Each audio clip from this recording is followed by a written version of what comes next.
तभी पीछे से रघु की एक दबी हुई खौफनाक चीख निकली। डॉक्टर माथुर ने मुड़कर देखा तो रोंगटे खड़े हो गए। स्ट्रेचर पर पड़ा शंकर अब बैठा हुआ था। उसकी पुतलियां गायब थीं और गर्दन टूटी हुई अजीब कोण पर लटकी थी।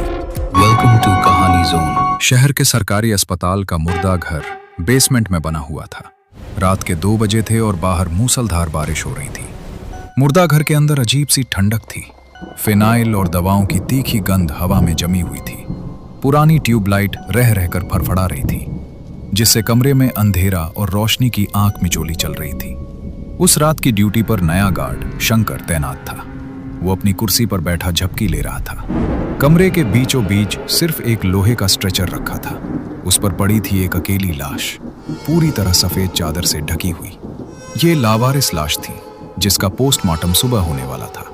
शंकर, नई भर्ती हुआ नाइट गार्ड, आंखें बोझिल थीं, सिर झुक रहा था। बारिश की आवाज और ठंड मिलकर उसकी चेतना को सुन्न कर रही थी। तभी सर की आवाज आई, जैसे किसी ने नाखूनों से फर्श को खुरच दिया हो। शंकर झटके से चौंक गया। उसने चारों ओर देखा, कुछ नहीं, सब कुछ शांत था। उसे लगा शायद कोई चूहा होगा।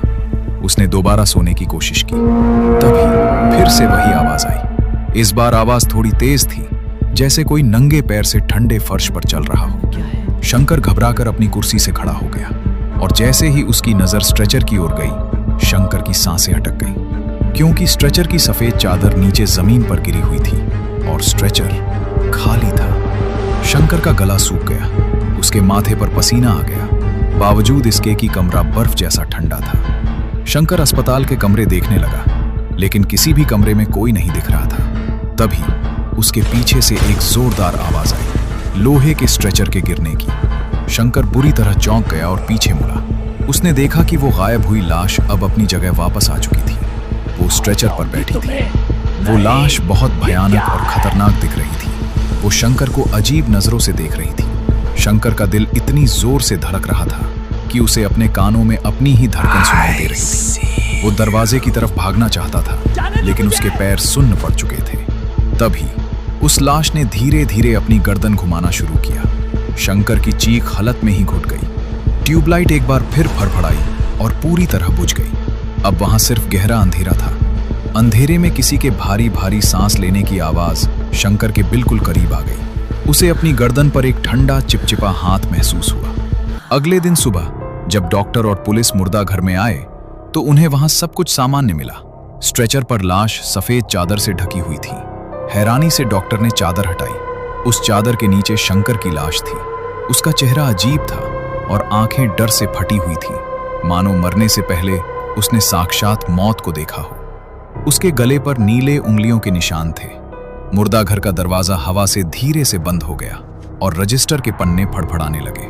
पुलिस जांच और डॉक्टरों की कार्यवाही के बाद मुर्दा घर का दरवाजा बाहर से बंद कर दिया गया। कमरे में फिर से वही मनहूस सन्नाटा और फिनाइल की तीखी गंध भर गई। शंकर की लाश अब स्ट्रेचर पर सफेद चादर में लिपटी पड़ी थी।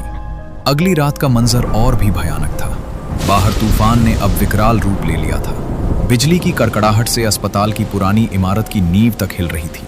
रात के 9 बजे मुर्दा घर में डॉक्टर माथुर और उनके सहायक रघु ने कदम रखा। पुलिस को रिपोर्ट की जल्दी थी, इसलिए काम जल्दी निपटाना था। रघु के चेहरे पर दहशत साफ थी। वो कांप रहा था और अपनी आंखों से ही काम टालने की मूक विनती कर रहा था, लेकिन डॉक्टर माथुर के सख्त और पेशेवर रवैये ने उसे चुपचाप औजार उठाने पर मजबूर कर दिया। डॉक्टर के लिए यह केवल विज्ञान था, जबकि रघु के लिए साक्षात मौत से सामना। दोनों पोस्टमार्टम की तैयारी करने लगे। चारों ओर गहरा सन्नाटा पसरा हुआ था। तभी उस गहरे सन्नाटे को चीरती हुई फ्रीजर के अंदर से ठक ठक की आवाज आई। वही फ्रीजर जो उस गायब लावारिस लाश के लिए था। डॉक्टर माथुर ने रघु को वहीं रुकने का इशारा किया और खुद दबे पांव फ्रीजर की ओर बढ़े। बाहर की बारिश का शोर भी उस पल गायब सा हो गया। धड़कते दिल के साथ उन्होंने फ्रीजर का दरवाजा झटके से खोला। फ्रीजर खाली था।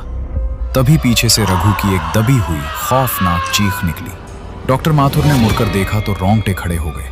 स्ट्रेचर पर पड़ा शंकर अब बैठा हुआ था। उसकी पुतलियां गायब थीं और गर्दन टूटी हुई अजीब कोण पर लटकी थी। बिना कुछ बोले उसके गले से केवल एक अमानवीय घुरघुराहट निकल रही थी।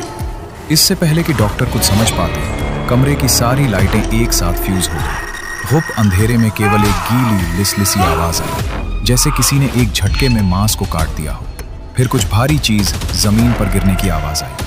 डॉक्टर माथुर ने आंखें बड़ी करते हुए जो देखा, उससे उनका खून जम गया। रघु जमीन पर पड़ा था और शंकर स्ट्रेचर से गायब था। डॉक्टर माथुर को छत के ऊपर कुछ महसूस हुआ।